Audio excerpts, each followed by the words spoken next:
The chariots of the Most High are 20,000, even thousands of angels. The Lord is among them as in Sinai, in the holy place. Psalm 68, verse 17.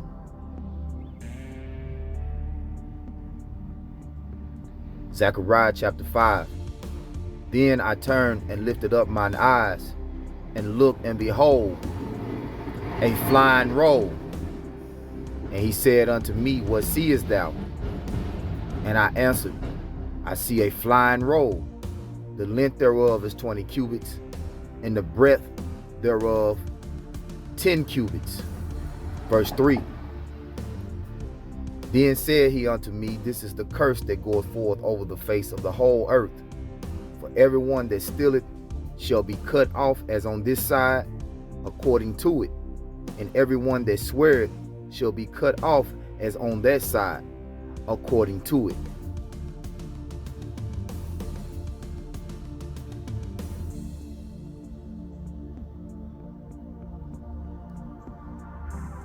Isaiah 31, verse 5.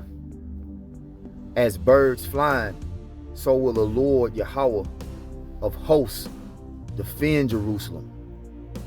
Defending also, he will deliver it, and passing over, he will preserve it.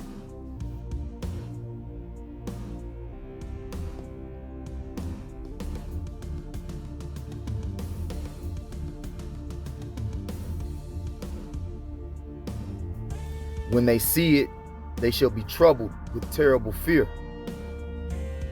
and shall be amazed at the strangeness of his salvation, so far beyond all that they looked for. Wisdom of Solomon, chapter 5, verse 2.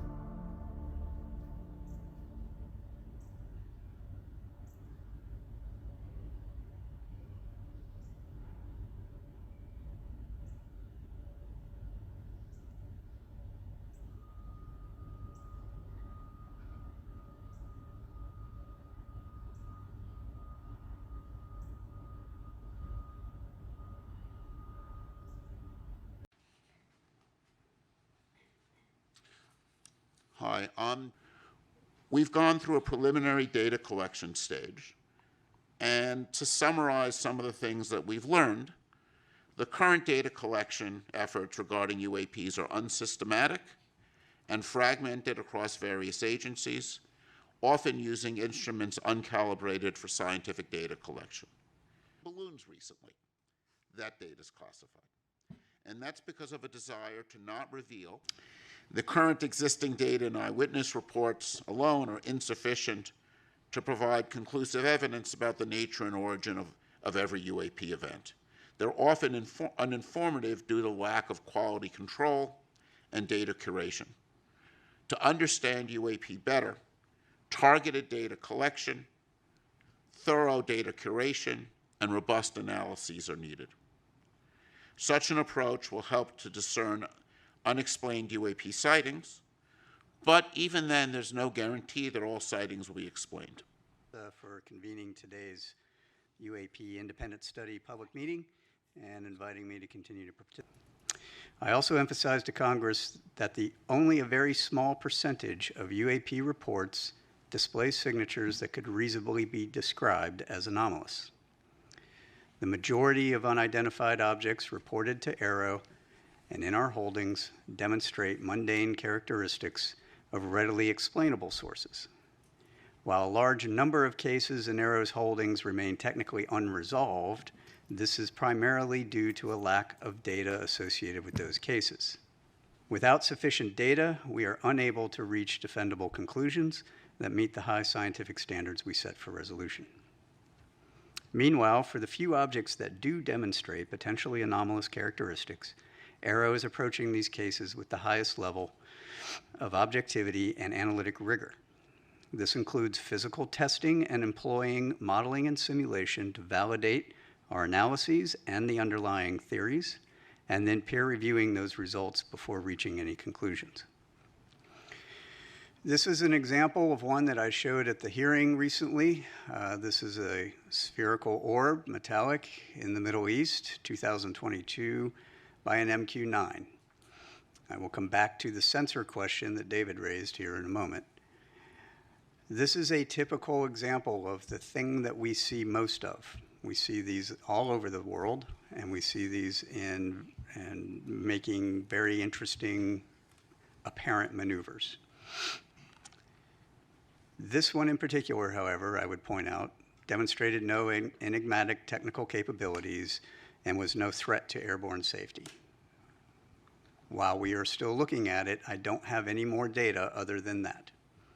This is a newly released video. You'll notice there are two dots moving back and forth. There is a plane at the bottom that's moving across the screen, and now there are three dots moving back and forth. The moving back and forth is from the sensor and the platform that's collecting it. This is a P3 on a training mission in the Western United States. They picked these up and they tried to intercept and was unable to intercept them. The reason they couldn't catch them is because after further analysis, it was shown that those objects were actually much farther away from the P3 than they thought. And in fact, when we went even deeper, looked at air traffic control data, we were able to match those to aircraft on a major flight corridor heading into a major airport for landing. This is the kind of thing that can spoof and or provide misperception of both very highly trained pilots as well as sensors. Anomalous characteristics. What numbers are we talking about? How big is your data? At the time of my open hearing, we were at 650 cases-ish. We are now over 800. Analytics when we report out. But the numbers I would say that we see are possibly really anomalous are less than single-digit percentages of that total database. So maybe 2 to 5-ish%. That it is really disheartening to hear of the harassment that our panelists have faced online, all because they're studying this topic. NASA stands behind our panelists, and we do not tolerate abuse. Harassment only leads to further stigmatization of the UAP field, significantly hindering the scientific progress and discouraging others to study this important subject matter.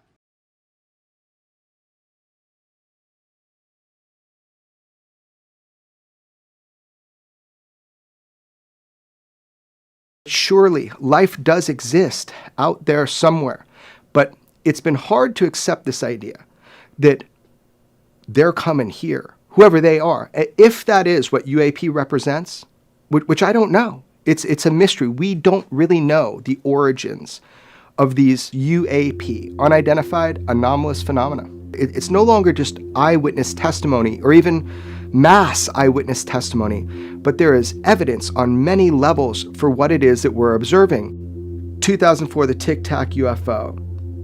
2015, off of the east coast of the United States, the now famous gimbal video. There's a whole fleet of them. Look on the ASA.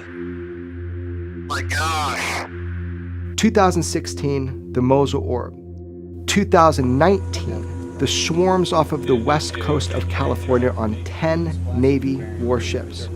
One of the most recent cases that I brought forward that was an open and active case and remains open and active at this moment, at this time of filming, is the 29 Palms Marine Base, where it was a mass sighting of UAP. Those are not aluminum rounds because aluminum rounds fall.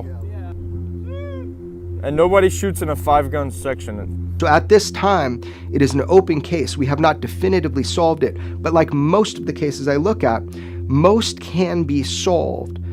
Some can't, and I'm hoping for those Marines who want answers, and they don't care what the answer is. They just want a definitive answer. No, you can see like an outline of something. Right, happening now, a NASA task force is holding its first meeting on UFOs. The idea that within the scientific community, NASA would come together and would bring bright minds and focus in the aperture on this subject of UAP is highly encouraging. We feel many events remain unreported. Commercial pilots, for example, are very reluctant to report anomalies.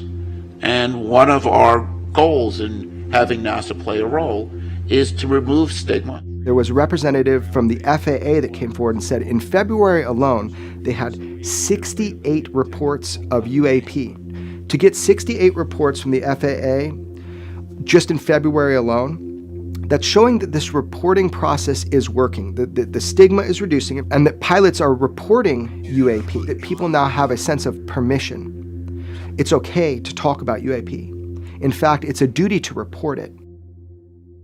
A bombshell claim about UFOs. A former U.S. intelligence official and Air Force veteran claims a top-secret program is withholding evidence of alien spacecrafts. Certainly interesting. The military whistleblower has now handed over classified information to Congress.